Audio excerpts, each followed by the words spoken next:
Pose with the fans. Pose with the pose with the pose with the fans. Pose with the pose with the pose with the fans. Pose with the fans. Pose with the fans. Oke, teman-teman. halo teman-teman.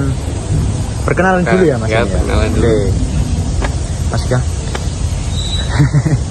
Perkenalkan, nama saya Dika Fernanda dari Prodi PTO. Ya, perkenalkan aku Vianti Sanjuna. Aku juga sama Mas Dika dari PTO. Dan saya Indri Triprasetyo, saya sama juga dari PTO. Jadi ngapain Mas ini hari ini? Hari ini kita membuat proyek, Mas. Nah, betul. Ternyata betul ya.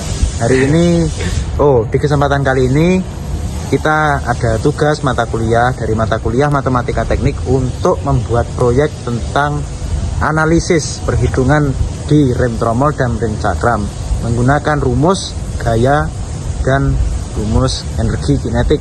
Seperti betul nggak Pak? Betul, Mas. Ya, oke. Langsung aja Pak, gimana Mas? Sepedanya ada nggak? Ada, Mas. Ada, Mas. Sepedanya. Oh, itu ya. Langsung kita beralih ke motornya.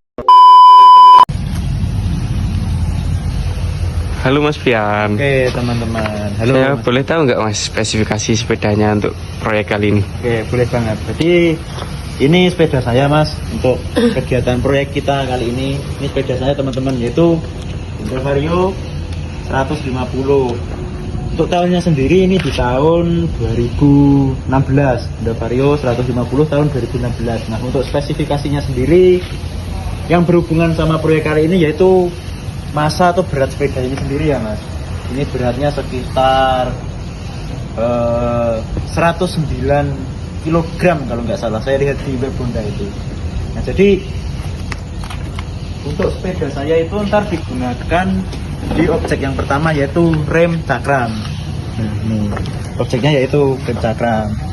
Nah, untuk sistem kerjanya yaitu seperti ini.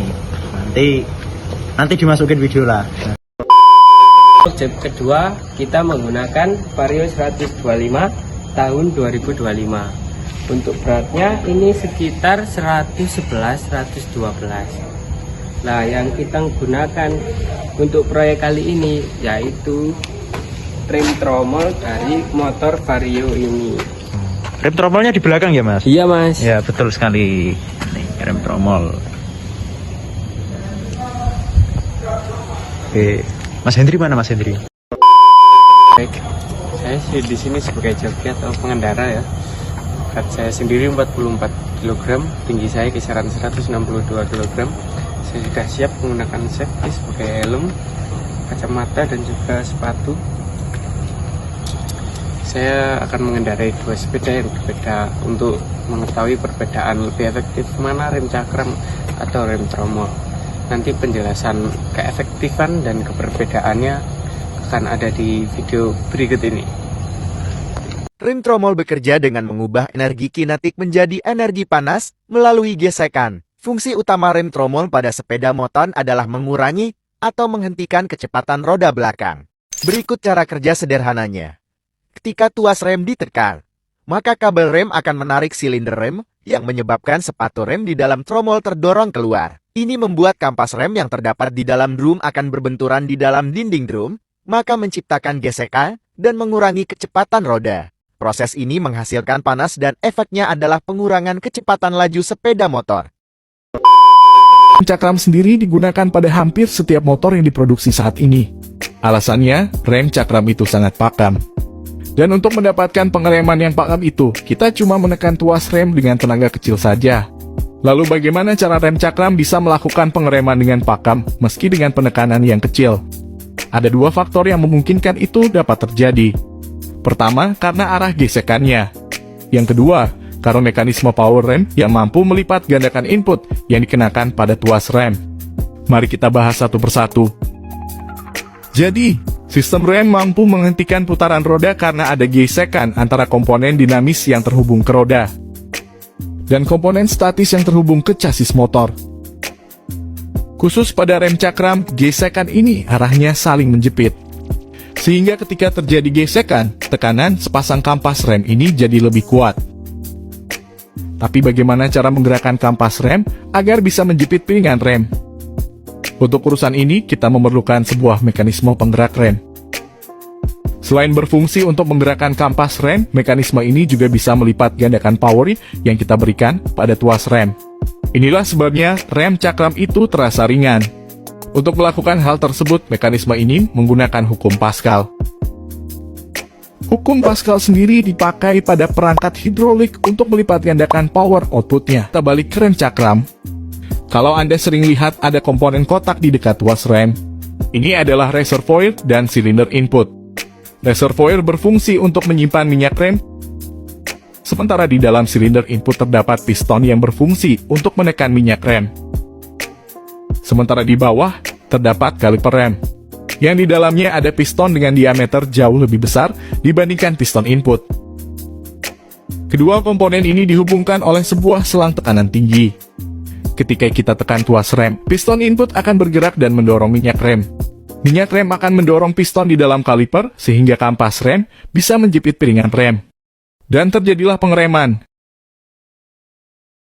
Sebenarnya, cara kerja rem cakram itu cuma seperti itu. Tapi mungkin ada yang masih bingung. Kenapa kampas rem bisa menjepit piringan rem, padahal piston ada di satu sisi saja? Ini disebabkan konfigurasi kaliper rem yang mampu bergerak ke kiri dan ke kanan. Jadi kaliper ini memang dibaut pada chassis, tapi masih bisa bergerak sedikit ke kiri dan ke kanan. Sehingga cukup satu sisi piston itu sudah bisa menghasilkan gerakan yang menjepit piringan rem. Konfigurasi ini dikenal dengan istilah floating caliper. Dan ini yang paling umum digunakan pada sepeda motor. Ini banyak sepeda motor, terutama skuter. Banyak merek masih suka memasang rem cakram pada roda belakang. Jika Anda bertanya, dealer akan memberitahu Anda, rem cakram lebih aman, tidak mudah mengalami kegagalan, dan tidak memerlukan perawatan yang sering. Tampaknya semuanya adalah kelebihan. Namun, beberapa pengendara motor akan memberitahu Anda, rem cakram memberikan efek yang lebih baik dan respons yang lebih kuat. Anda seharusnya memilih rem cakram. Jadi, siapa yang benar? Hari ini kita akan membahas rem. Mari kita lihat apa perbedaan antara rem cakram dan rem cakram. Membuat Anda tidak bingung dalam memilih motor. Selamat datang di dunia sepeda motor roda 2. Pertama-tama adalah bentuk rem cakram dan rem cakram. Rem cakram juga dikenal sebagai rem cakram. Itu sendiri adalah jenis rem dengan desain terbuka. Namun, rem cakram memiliki desain tertutup. Lalu, apa dampaknya? Menggunakan desain terbuka memungkinkan rem cakram memiliki pendinginan yang lebih baik. Pendinginan sangat berguna saat berkendara cepat. Dapat mencegah rem dari menjadi terlalu panas. Membuat efek rem tetap efektif dalam jangka panjang. Rem jenis pipa menggunakan desain tertutup. Ini juga membuat rem pipa sama sekali tidak cocok untuk rem di bawah beban berat. Tetapi desain tertutup juga memiliki manfaat, yaitu rem pipa dapat lebih baik terhindar dari debu atau hujan. Ini juga dapat menjaga komponen rem inti tetap bersih dalam jangka panjang. Rem tumpuk akan cepat kotor karena terpapar. Juga lebih mudah terkena air dan debu. Poin kedua adalah dalam hal kinerja rem. Rem tumpuk terutama menggunakan metode penjepitan. Dis rem yang berputar dijepit oleh dua pelat rem. Namun metode rem pipa adalah dengan cara membuka. Saat rem pipa digunakan, blok rem akan mengembang atau bergerak keluar, hingga blok rem menyentuh komponen rem pipa, kemudian memperlambat melalui gesekan. Perbedaan metode rem akan mempengaruhi kekuatan gesekan rem. Dibandingkan dengan rem pipa, metode penjepitan yang digunakan pada rem tumpuk memiliki tekanan maksimum yang lebih besar. Efek rem lebih efektif dibandingkan rem pipa.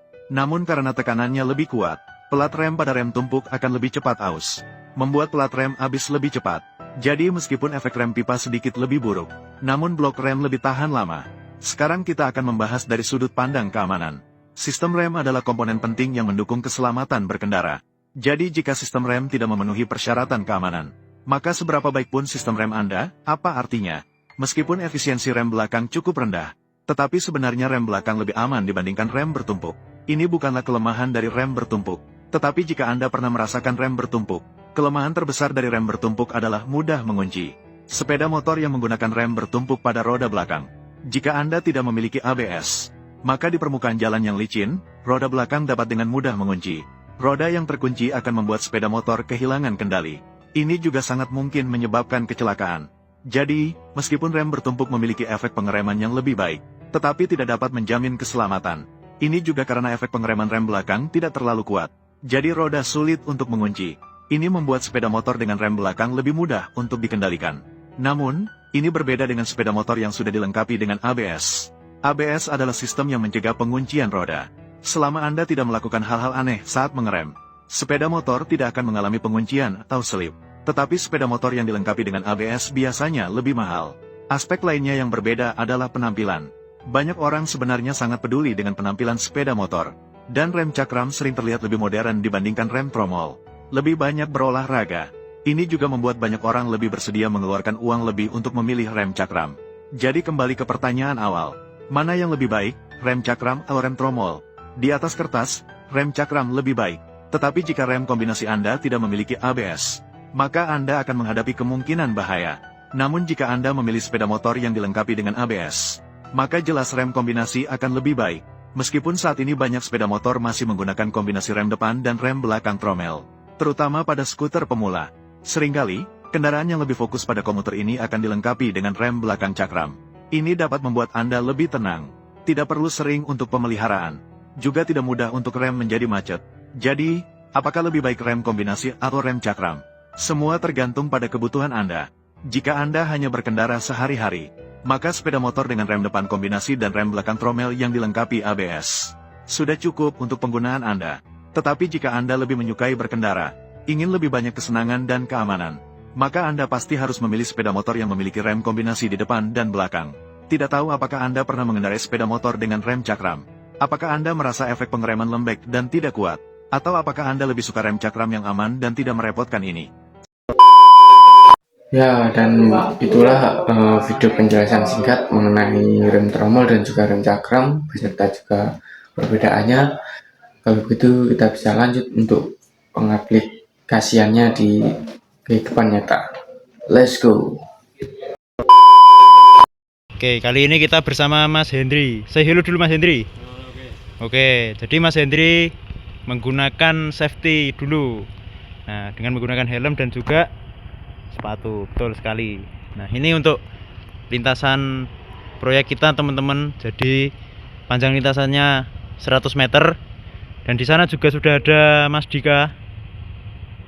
Oke, Mas Dika di sana. Dan ini pengujian kedua menggunakan rem tromol ya Mas Hendri ya. Menggunakan rem tromol di sepeda Vario 125. Ya, 125 tahun 2025. Oke, bisa langsung mulai Mas Hendri. Oke.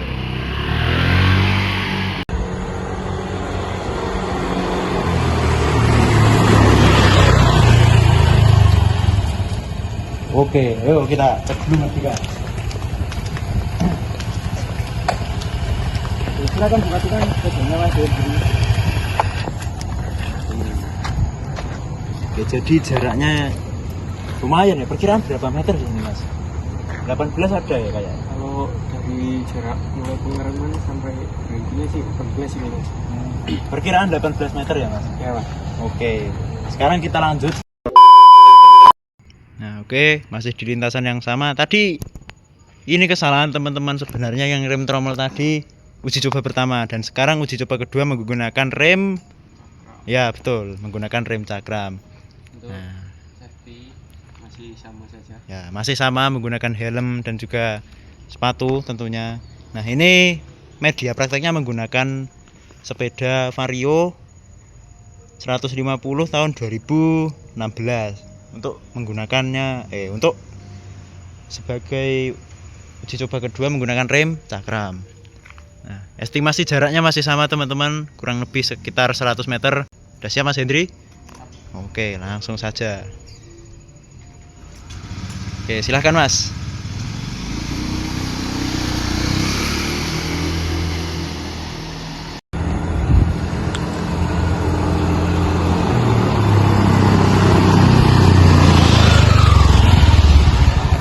Oke, ayo Mas Dika langsung.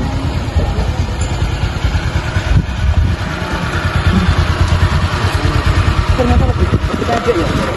Beda ternyata dari tromol tadi. Agak sini Mas Dika, agak sini biar dengar. Lagi tromol sekitar sini. Oh, kalau pakai cakram lebih pendek ya. Ya, kalau pakai cakram lebih pendek. Kira-kira berapa ya Mas? Kalau tadi kan perkiraan sekitar 18. Ini kalau cakram berapa kira-kira menurut sampean? Kira-kira kalau dari mulai saya pengereman dari sana sih ini kira-kira 15. 15. Oh, 15. Ya. 15. Oke. Berarti bisa disimpulkan itu berarti rem cakram itu lebih pakem ya Mas Amri? Bisa dibilang gitu. Bisa dibilang gitu. Tapi belum tentu gitu. Sekarang ayo kita coba ukur pakai meteran secara sebenarnya dan kemudian kita hitung menggunakan nih matematika. Jadi kali ini teman-teman kita akan memasuki ke tahap penghitungannya berdasarkan beberapa data yang sudah kita ambil dan juga kita akan mengcompare atau mencocokkan bagaimana apabila kita memasukkan dalam penghitungan ini dan juga perbandingan apabila kita melakukan tes atau uji coba secara manual. Nah, ini data dari rem tromol yang sudah kita ambil dari sepedanya Mas Dika dari Honda Vario 125 tahun 2025. Yakni masa sepeda motornya sendiri adalah 112 kg. Kemudian ini adalah joki atau driver kita yaitu masa Mas Hendri yaitu 45 kg. Jadi masanya saya tambahkan menjadi 156 kg. Nah, kemudian dari spesifikasi sepedanya sendiri kita bisa mengambil koefisien gaya gesek kinetis atau bisa disimpulkan seperti ini yaitu 0,35 Newton. Oh ya, kelipatan. Nah, 0,35 Newton. Kemudian kita juga menggunakan percepatan gravitasi bumi yaitu 9,8 m/s² dan kecepatan awalnya yaitu 40 km per jam dan saya ubah menjadi 11,11 m/s. Nah, bagaimana caranya? Ini dikali dengan 40 km per jam dikali dengan 1000 per 3600. Nah, 40 dikalikan dengan 1000 per 3600 dan jadilah 11,11 m/s. Kenapa demikian? Karena kita mengambil kilometer menjadi meter itu adalah turun atau dikali 1000. Dan dari jam ke detik itu juga kan dari jam nih, dari jam turun ke menit itu 60, 1 jam kan 60 menit. Nah, dari menit turun ke detik itu juga 60, 1 menit adalah 60 detik. Jadi 60 dikalikan dengan 60 hasilnya 3600, sehingga di sini saya kalikan 1000 dikali 40 dikali 1000 per 3600 dan jadilah ini. Kemudian kita lanjut ke rumus gaya gesek. Nah, ini rumus gaya geseknya yaitu yang pertama koefisien gaya gesek kinetis dikali dengan massa dan juga dikali dengan gaya gravitasi bumi. Nah, ini tinggal kita substitusikan atau tinggal kita masukkan. Jadi ini 0,35 dikali 156 kg dikali dengan 9,8 m/s² dan kita operasikan 0,35 dikali ini dikali dengan ini hasilnya 1528,8 kita kalikan jadinya 535,08 Newton. Kemudian kita lanjut ke rumus energi kinetik. Nah, rumus energi kinetik sendiri adalah setengah dikali massa dikali VO pangkat 2 itu adalah kecepatan awal, teman-teman. Jadi ini VO kuadrat itu adalah kecepatan awal kuadrat. Jadi kita masukkan lagi setengah dikali. Kita lanjut ke rumus energi kinetik. Jadi rumusnya EK atau energi kinetik sama dengan setengah dikali dengan M atau massa dikali dengan VO kuadrat atau kecepatan awal kuadrat. Nah, kecepatan awal kuadrat kita substitusikan dulu setengah dikali 156 kg sebagai massa dan 11,11 m/s kuadrat sebagai kecepatan awal. Nah, ini saya masukkan dapat dari sini. Jadi 40 km per jam kita konversikan dulu ke m/s. Kemudian dimasukkan ke sini, kita kuadratkan sehingga mendapati ini 123,43. Nah, ini tinggal kita operasikan dikalikan dengan 156 kg. Jadi setengah dikali 19.255,08 sama dengan 9.627,54 Joule. Itu adalah nilai atau besaran energi kinetiknya. Nah, kemudian yang terakhir kita kita cari estimasi jarak pengiriman. Nah, kita geser ke sini sebentar. Nah, di sini berdasarkan rumus awal dan juga data-data yang sudah kita kumpulkan, karena seluruh energi dirubah menjadi kerja oleh gaya gesek, maka energi kinetik sama dengan gaya gesek dikali D, atau D itu jarak pengiriman. Jadi energi kinetik yang kita dapat itu berasal dari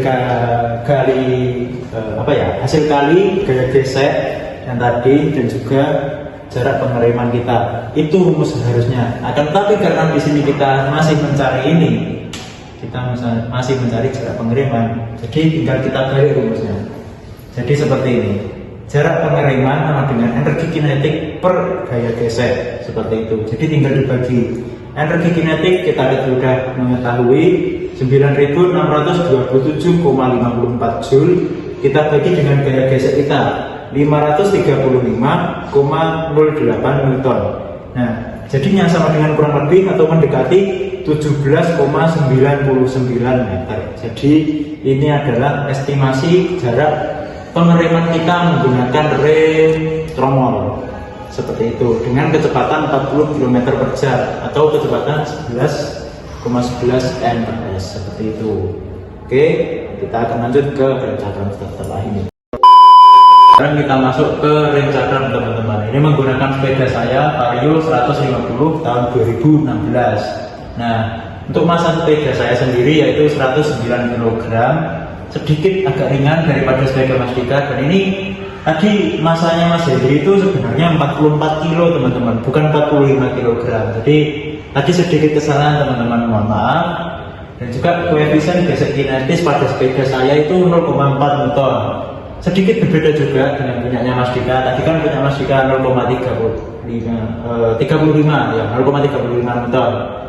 Dan kemudian untuk data yang lainnya ini kurang lebih sama. Langsung kita masuk saja ke rumus gaya gesek. Jadi rumus gaya geseknya tetap sama, koefisien gesek kinetis dikali dengan massa dikali dengan gravitasi bumi. Jadi koefisien saya 0,4 dikali dengan massa, totalnya 153 kg dikali dengan gaya gravitasi bumi 9,8 mph kuadrat, dan kita mendapatkan hasil 599,76 Newton. Sekarang kita geser ke rumus energi kinetik. Rumusnya juga sama teman-teman. Energi kinetik adalah atau sama dengan setengah dikali massa dikali dengan kecepatan awal kuadrat.